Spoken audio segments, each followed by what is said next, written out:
ప్రభువైన యేసునందు ఎవరు విశ్వాసం ఉంచుతారో ఎంత ఘోర పాపినైనా ప్రభు క్షమిస్తాడు, రక్షిస్తాడు, చేర్చుకుంటాడు అనేదే వాస్తవం. కాబట్టి కొందరే విశ్రాంతిలో ప్రవేశించడానికి కారణం మిగతా వారు ఎందుకు ప్రవేశించలేకపోయారు అంటే దేవుని సందులో యోధా ఇస్కరియోతును గూర్చి చెప్పాం. యేసు ప్రభు వారు 6వ అధ్యాయంలో చెప్పారు. అది ఎన్నో అధ్యాయంలో నెరవేరిందంటే సుమారు 13వ అధ్యాయంలో నెరవేరింది. అంటే ఈ మధ్యకాలంలో దేవుడు అవకాశం ఇచ్చాడు, కానీ తాను ఒప్పుకోవడానికి కానీ సరి చేసుకోవడానికి కానీ ఇష్టపడలా. సౌలు ఉన్నాడు, బెన్యామీడు అయినప్పటికీ సౌలుకు దేవుడు ఒక అవకాశం ఇచ్చాడు రాజుగా. రాజు అయ్యేంతవరకు బాగున్నాడు, కానీ రాజు అయిన తర్వాత పోగొట్టుకున్నాడు. అంటే దేవుడు అవకాశం ఇస్తున్నాడు, కానీ దాన్ని నిలబెట్టుకోవడం పోగొట్టుకోవడం అది మన చేతిలోనే ఉంది. దేవుడైతే అవకాశం ఇచ్చాడు, వాళ్ళందరూ విశ్రాంతిలో ప్రవేశించాలి అని దేవుడు వాళ్ళకి అవకాశం ఇచ్చాడు, కానీ విశ్వాసులతో కలిసి వారు ఉండలేకపోయారు. కారణం ఎందుకని? విన్న వాక్యానికి అవిధేయులయ్యారు. సరే అండి, దేవుని వాక్యానికి వాళ్ళు ఏమైపోయారు?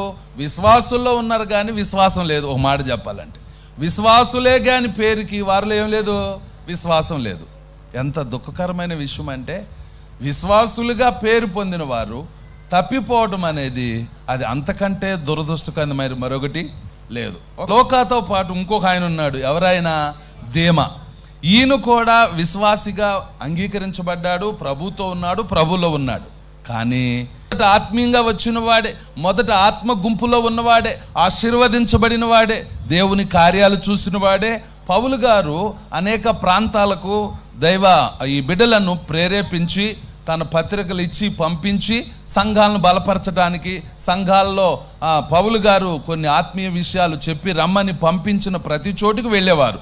వారిలో ఈ దేమా కూడా లోకాతో కలిసి వెళ్ళేవాడు. కానీ వెళ్ళగా ఏమొచ్చిందంటే ఈయనలోకి లోకాన్ని స్నేహించాడు. ఈ లోకాన్ని, ఇహలోకాన్ని స్నేహించాడు. పరలోకాన్ని కోసం నిలబడాల్సిన వాడు ఇహలోకాన్ని స్నేహించి దేవునికి ఏమైపోయాడంటే దూరం అయిపోయాడు. వీళ్ళందరూ దేవునితో దైవజనుడైన పౌలు గారితో ఉన్నారు, కానీ ఈ దేమా అనే వ్యక్తి దేవునికి దూరం అయిపోయాడు. దేవుని బిడ్డలుగా దేవుడు మనల్ని ఏ స్థితిలో ఉంచున్నా దేవుడు మనకిచ్చిన విశ్వాసాన్ని మనం కాపాడుకోవాలి. అందుకే అంటాడు ప్రసంగిలో, పట్టణాన్ని పట్టుకొని వానికంటే తన మనస్సును స్వాధీనపరుచుకుని వాడు శ్రేష్ఠుడు అని. కనుక ఎందరో కొందరే ప్రవేశించారు. ఆ యొక్క యాకోబు ఏశావులకి దేవుడు కృప చూపాడు, కానీ ఏశావు పోగొట్టుకున్నాడు. ఏశావుకి అవకాశం ఇస్తే పోగొట్టుకున్న వారికి ఇప్పుడు యేసుక్రీస్తు ద్వారా మరొక అవకాశం ఏంటంటే పొందుకునే అవకాశం. ఇంతవరకు తప్పిపోయినప్పటికీ మన ప్రభువైన యేసుక్రీస్తు వారి ద్వారా పొందుకునే అవకాశం ఉంది. ఇప్పుడు పొందుకున్న విశ్వాసుల్లో విశ్వాసిగా ఉంటూ జారిపోయిన వ్యక్తిని గురించి పౌలు గారు ఆ మాట రాశాడు. వారి వల్లే మనం పోగొట్టుకోకుండా ఉండాలని, వారిలాగా మనము తునీకరించబడకూడదని, వారిలాగా మనం శపించబడకూడదని దేవుని ఉద్దేశము. కనుక కొందరే ప్రవేశించారు.